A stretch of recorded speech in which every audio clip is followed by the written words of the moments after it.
नमस्कार दोस्तों। मैं आपका एस्ट्रोलॉजर और गाइड विजय गोयल बोल रहा हूँ। आज का जो हमारा टॉपिक है वो है शनि खाना नंबर 1, लाल किताब 1941, पेज 156। जैसे हम जानते हैं कि खाना नंबर 1 जो है, इसमें शनि नीच का होता है, सूर्य उच्च का होता है और ये मंगल की जमीन है। अब हम लाल किताब 1941 में क्या लिखा हुआ है इस पे अपन चर्चा करते हैं। जैसे पहली लाइन, जैसे हर लाल किताब 1941 में आशा को इंडिकेट करती है, तो इसमें क्या लिखा हुआ है? सबसे पहली लाइन में ही ये लिखा हुआ है, शनि खाना नंबर 1 नीच काग रेखा। काग रेखा एक जो है, हमारी जो हस्त रेखा होती है, हस्त रेखा में एक साइन होता है जो फिश की तरह बना हो या आइलैंड की तरह बना हुआ हो, उसको काग रेखा बोलते हैं। नॉर्मली काग रेखा और मत्स्य रेखा एक जैसी ही दिखने वाली साइन होते हैं, एक जैसे ही दिखने वाले चिन्ह होते हैं हाथ में। मत्स्य रेखा का मतलब हो गया जो मछली की तरह दिखे, आइलैंड बना हुआ है, द्वीप बना हुआ है जिसमें पूंछ निकल जाए, तो वो मत्स्य रेखा बन जाती है, मछली जैसी दिखती है। और अगर द्वीप जो बना हुआ, आइलैंड जो बना हुआ है, उसकी पूंछ ना निकल के पीछे से फट जाए, नीचे वाली साइड से उसके दो टुकड़े हो जाए, तो वो काग रेखा बन जाती है। काग रेखा गरीबी की रेखा है, मत्स्य रेखा दौलत की रेखा है। तो मत्स्य रेखा हाथ में पाया जाएगा तो हम ये कहेंगे कि वो दौलतवान व्यक्ति है, और अगर काग रेखा अगर हाथ में मिलेगा, हाथ में उसका चिन्ह होगा, तो वो गरीबी को इंडिकेट करेगा। तो शनि खाना नंबर 1 में काग रेखा लिखा है, लेकिन जब भी काग रेखा लिखा है तो इसका मतलब ये है कि वो मत्स्य रेखा भी थी। तो मत्स्य रेखा कभी भी काग रेखा में कन्वर्ट हो जाती है, काग रेखा कभी भी मत्स्य रेखा में कन्वर्ट हो सकती है। दोनों चीज़ें पॉसिबल है हस्त रेखा में, क्योंकि साइन बदलते रहते हैं, हस्त रेखाएं बदलती रहती हैं। अब अपन आगे चलते हैं। हलक का कोआ। हलक का कोआ जो गला, जो अपना गला होता है, गले के अंदर एक हमारा तालू में एक मांस ऊपर से लटकता हुआ एक तालू होता है जो गले के अंदर से लटक रहा होता है, उसको हलक का कोआ बोलते हैं। उसको अंग्रेजी में यूला भी बोलते हैं, उसको कागलक, हिंदी में कागलक भी बोलते हैं। वो हलक का कोआ यहाँ पे इंडिकेट किया है, उसको यहाँ पे बताया। नॉर्मली हलक का जो कोआ होता है वो हमारी बॉडी के लिम्फेटिक सिस्टम्स को मजबूत करने में मदद करता है, यानी कि जो भी कुछ हम खा रहे हैं वो हजम हो जाए। जो भी खाएं, कोई भी चीज़ जो है नुकसान नहीं करे, वो इस हलक के कुएं पे इंडिकेट, वो उसका हेल्पफुल है। उसमें जो हार्मोन सीक्रेट होते हैं वो इसी बात को होते हैं कि खाने को हजम कर दें, ये उसका मेन काम होता है। तो लेकिन यहाँ पे दो बातें तीन बातें इसको बताई हैं हलक के कुएं को, कि लाल किताब में लिखा है कि कौवे की खुराक, कौवा जो होता है कौवे की खुराक की बात बताई गई है। तो अगर व्यक्ति की काग रेखा है तो वो इतनी गरीबी से गुजरता है कि वो कौवे की तरह दर दर उसको भटकना पड़ता है खाने के लिए, खुराक के लिए। एक तो बात ये हो गई। और दूसरी बात ये भी बताइए कि जैसे कौवे को कुछ भी खाना दे दो वो सब उसको हजम हो जाता है, वैसे ही ये इसको भी कुछ भी खाना, ऐसा व्यक्ति जातक जो है हर खाना, हर प्रकार का भोजन को हजम करने में सक्षम होता है। तो ये इसका मेन जो है हलक का कुआ का जो मेरा विचार है वो मैंने आपको बताया। फिर है गंदा कीड़ा। गंदा कीड़ा जो है ये सोच को इंडिकेट करता है कि गंदा कीड़ा, तो शनि की जो खराब सोच है वो लाल किताब में बार बार बताई है, वो है खराब सोच क्या है? शराब, कबाब और शबाब। शराब, कबाब, शबाब, ये शनि की नेगेटिव थिंकिंग है। इसमें जो आदमी फंस जाता है, इस चक्रों में जो फंस जाता है, उसको गंदा कीड़ा बताया गया। आग से जलना। आग से जलने का मतलब हो गया ईर्ष्यालु होना नॉर्मली, लेकिन यहाँ पे आग से जलने का मतलब ये भी है क्योंकि शनि खाना नंबर 1 में है, जो जहाँ पे सूर्य उच्च का होता है और मंगल की जमीन है। तो सूर्य भी आग को इंडिकेट करती है और मंगल जो है वो हीट को इंडिकेट करता है, रोशनी को इंडिकेट करता है। और यहाँ शनि नीच का हो गया, तो इसका मतलब यही है कि वो सूर्य और मंगल की आग में जल रहा है। ठीक है, ये नेगेटिव सेंस में है ये बात। ठीक है, तो वो गलत, अगर वो ईर्ष्यालु है, कामुकता है, तो वो उस आग में जलेगा। अब आगे अपन पढ़ते हैं दोहे में। शनि शुक्र घर पहले बैठा, काग रेखा कहलाती है, मालिक ख्वाह जो तक हजारी मिट्टी कर दिखलाती है। यानी शनि और शुक्र अगर ये खाना नंबर पहले में है, या केवल शनि और केवल शुक्र खाना नंबर पहले में है, तो काग रेखा कहलाती है, यानी कि गरीबी की ओर इंडिकेट करती है। मालिक ख्वाह जो तक हजारी मिट्टी कर दिखाती है, क्योंकि खाना नंबर एक में जो भी ग्रह बैठता है वो मालिक बन जाता है, वो राजा बन जाता है, वो तख्त हजारी बन जाता है, और ये सब कुछ मिट्टी कर देता है। सब कुछ मिट्टी कर देता है, ये बात यहाँ पे बताई है, मिट्टी कर दिखलाती है। धन दौलत सब चूल्हे धर के उम्र को लंबा करती है, नौ ही ग्रहों पर प्रबल होकर सबको निर्बल करती है। तो धन दौलत जो है उसको चूल्हे धर के, यानी कि उसको भस्म कर देती है, वो सब बर्बाद हो जाते हैं। लेकिन उम्र को लंबा करती है, यानी उम्र को कोई खतरा नहीं है। ये बात यहाँ पे बिल्कुल क्लियर कर दी है कि अगर शनि खाना नंबर एक में है या शुक्र खाना नंबर एक में है, तो उम्र को कोई खतरा नहीं है। शनि खाना नंबर एक में तो बिल्कुल भी नहीं है। नौ ही ग्रहों पर प्रबल होकर सबको निर्बल करती है, इसलिए जब भी जो भी ग्रह तख्त हजारी होगा उसका ही हुक्म चलेगा। तो शनि अगर खाना नंबर एक में है तो बाकी के 8 जो ग्रह हैं उसको भी वो निर्बल कर देती है, खुद भी निर्बल हो जाता है, वो भी कमजोर हो जाता है, बाकी 8 ग्रहों को भी कमजोर कर देता है। अब आगे क्या लिखा है? सूखी लकड़ी आग का कीड़ा दोनों झगड़ा करते हैं। सूखी लकड़ी आग का कीड़ा, तो सूखी लकड़ी जो है, ड्राई वुड जो होती है, वो शनि का कारक है या शनि की आश्या है। और आग का कीड़ा क्या हो सकता है? तो आग का कीड़ा जो है वो बेसिकली दीमक को बोलते हैं। जो दीमक है वो आग का कीड़ा है, वो सूर्य की आश्या है। मंदा सूर्य की आशा जो होती है वो दीमक होती है। तो यहाँ पे क्या लिखा है? सूखी लकड़ी आग का कीड़ा दोनों झगड़ा करते हैं, यानी सूखी लकड़ी को जैसे दीमक खा जाती है, उसको बिल्कुल धीरे धीरे धीरे धीरे खत्म कर देती है, वैसे शनि खाना नंबर एक में दौलत को खत्म कर देती है। दौलत आपकी बिल्कुल खत्म हो जाएगी जिसका शनि खाना नंबर एक में है। नीच हालत में काग रेखा होनी चाहिए, ये इसकी शर्त है। काग रेखा नहीं है तो ऐसी स्थिति नहीं आएगी। ये बात काग रेखा पे हो रही है। गर हो राहु केतु मंदे भस्म भंडारी भरते हैं। अगर राहु और केतु भी मंदे हो तो बिल्कुल ही जो भी आपका भंडारा है, जो भी दौलत है, वो सब भस्म हो जाएगी। घर पहले में तेल मिट्टी का आग चौथे से लाते हैं। घर सातवां दसवां खाली होवे मत्स्य रेखा बन जाती है। अब यहाँ पे इन्होंने काग रेखा और मत्स्य रेखा का डिफ्रेंशिएशन किया है। तो घर पहले से तेल मिट्टी का आग चौथे से लाते हैं, यानी कि अगर काग रेखा है तो घर पहले, यानी पहला जो घर है जहाँ शनि खाना नंबर एक में है, वो मिट्टी तेल जो जिसको हम कैरोसिन बोलते हैं, कैरोसिन का कारक बन जाता है। देखिए शनि जो है वैसे ही तेल का कारक है, कोई भी तेल हो वो उसका कारक, उसका आशय जो है तेल का आशय है, शनि है। और क्या काम आता है तेल? तेल जो है दीप को प्रज्वलित करने में, अग्नि को प्रज्वलित करने में तेल और घी वगैरह का काम आता है, ये जलाने के भी काम आता है तेल। लेकिन यहाँ पे काग रेखा अगर है और शनि खाना नंबर एक में है, तो ये खाने वाला तेल तो बिल्कुल भी नहीं रहेगा, ये मिट्टी का तेल हो जाएगा, यानी केरोसिन हो जाएगा, पेट्रोल हो जाएगा, जो एकदम से आग भड़क जाए जिसमें एकदम से। ये बात यहाँ पे क्लियर की है कि वो किसी भी प्रकार से काम का नहीं रहा, केवल बर्बादी के लिए वो तेल हो जाएगा। आग चौथे से लेते हैं। आग चौथे से लेते हैं का मतलब, वो मिट्टी का तो तेल अगर है ही, तो अगर चौथे घर में शनि के शत्रु ग्रह हो, सूर्य मंगल या चंद्रमा, ये शनि के शत्रु ग्रह हैं। अगर शत्रु ग्रह चौथे घर में हो और शनि खाना नंबर एक में हो, तो वो सब कुछ जला देगा, भस्म कर देगा। घर सातवां दसवां खाली होवे मत्स्य रेखा बन जाती है।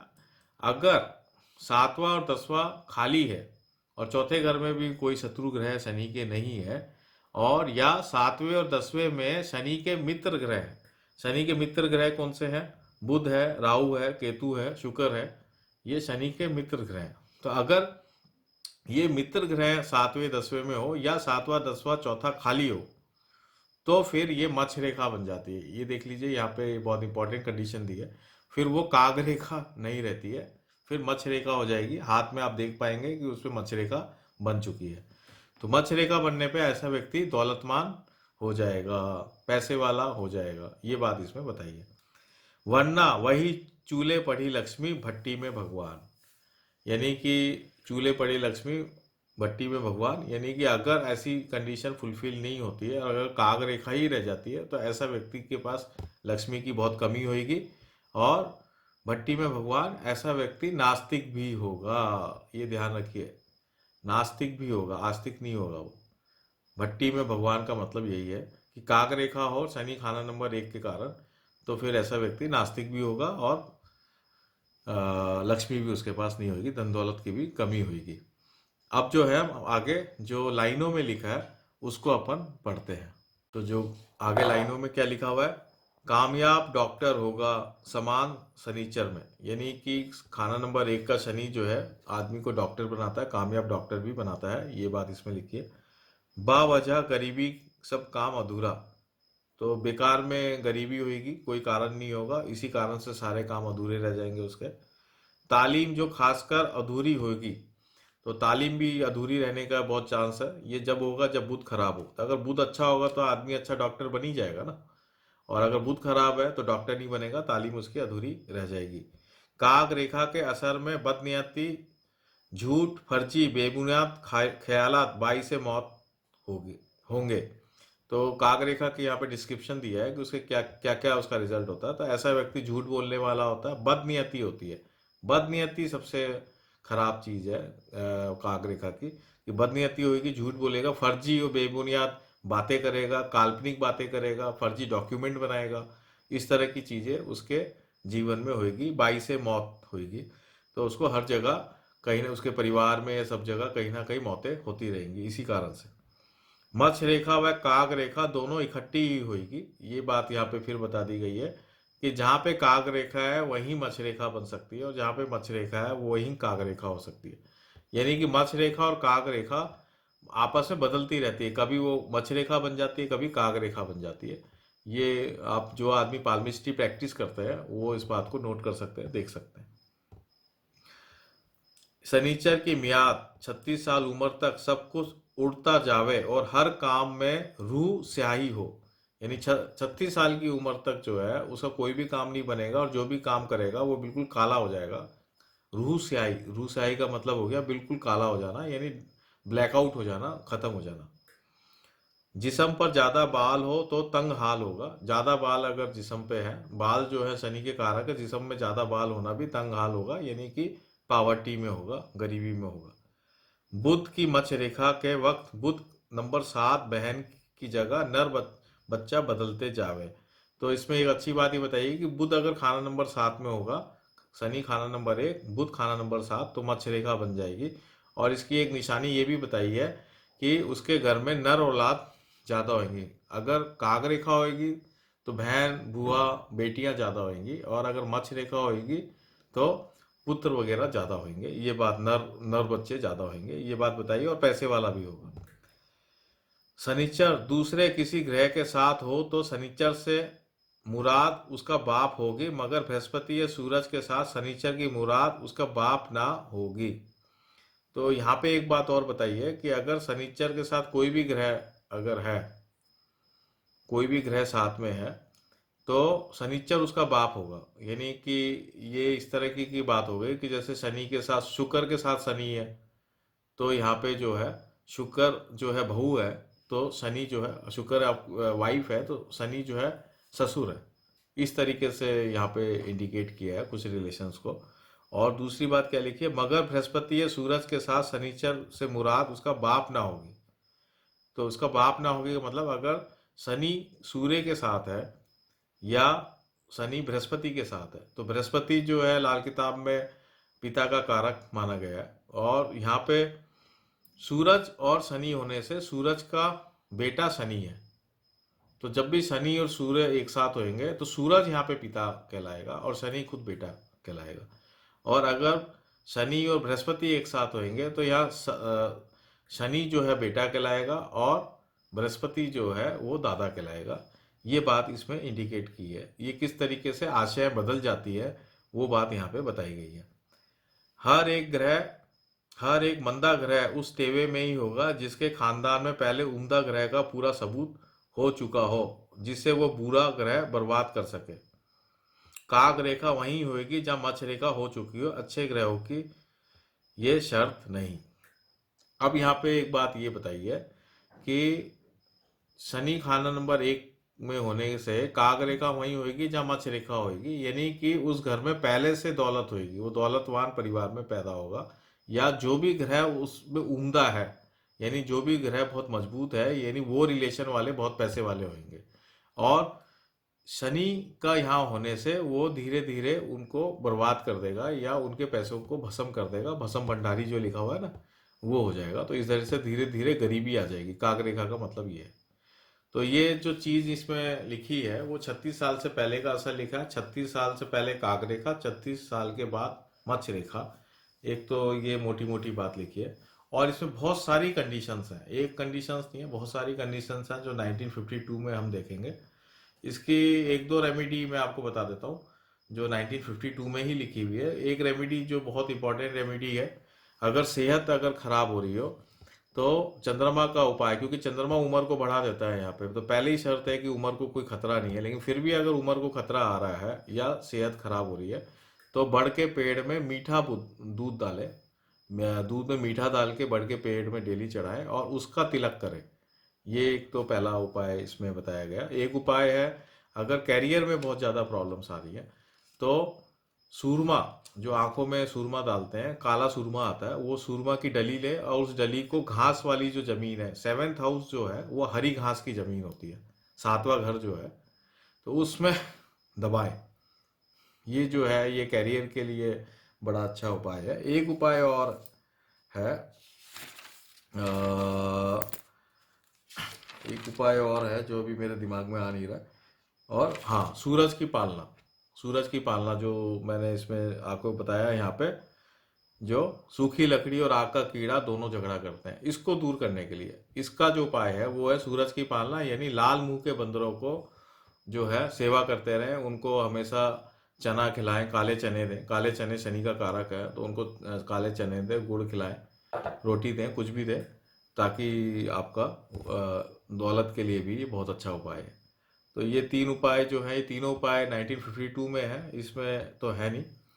और काग रेखा को अगर आपको बहुत ज़्यादा समझना है तो ये लाल किताब 1939 में फरमान नंबर 170 में लिखा हुआ है। काग रेखा क्या है, मत्स्य रेखा क्या है, वो लाल किताब 1939 फरमान नंबर 170 वहाँ पे लिखा है। वहाँ आप उसको ज़्यादा डिटेल में पढ़ सकते हैं। बस मैं आपको यहीं पर ही विराम देता हूँ। ये जो लाल किताब 1941 पे जो मैं कमेंट्री दे रहा हूँ, उम्मीद है कि आप सबको ये बहुत ही पसंद आ रहे होंगे। ये एक ओरिजिनल ऑथेंटिक कमेंट्रीज हैं और जो भी लाल किताब सीखना चाहता है उनके लिए बेसिक्स हैं, उनको ये समझ में आएगा कि कैसे ओरिजिनल लाल किताब को हम इंटरप्रिटेट कर सकें। तो आप इस चैनल को, मैं चाहता हूँ कि आप इस चैनल को जो है सब्सक्राइब करें, लाइक करें, उसमें जो बेल का आइकन होता है उसको आप प्रेस करें, कमेंट दें। आप कमेंट बहुत ज़रूरी है। कमेंट देने से एक टू वे हमें कम्युनिकेशन का पता चलता है कि आपको ये पसंद आ रहा है, नहीं आ रहा है। कोई आपका सुझाव हो, आइडिया हो, वो आप दें ताकि हम उसको इंक्लूड कर सकें और इसको बेटर कर सकें। आपकी कोई क्वेरी हो, कोई शब्द आपको नहीं समझ में आया हो, तो वो आप दें तो मैं उसको आगे नई वीडियोस में एक्सप्लेन कर पाऊँ। इसको और बेहतर करने के लिए आप जो भी आप मेरे को सजेशंस देंगे वो मैं ज़रूर उसको फॉलो करूँगा। ज़्यादा से ज़्यादा जो जिज्ञासु लोग हैं उसमें ये फैले, इसलिए आप लोग इसको शेयर करें, ज़्यादा से ज़्यादा शेयर करें। जो लाल किताब सीखना चाहते हैं या जो ज्योतिष की बेसिक नॉलेज को समझना चाहते हैं, वहाँ पे आप अपने ग्रुप्स में, फेसबुक में, आपके जो भी सोशल हैंडल्स हैं वहाँ पे आप इसको शेयर करें ताकि ज़्यादा से ज़्यादा जिज्ञासु लोगों के पास ये ओरिजिनल जो ऑथेंटिक कमेंट्रीज है वो पहुँच पाए। नमस्कार, जय हिंद।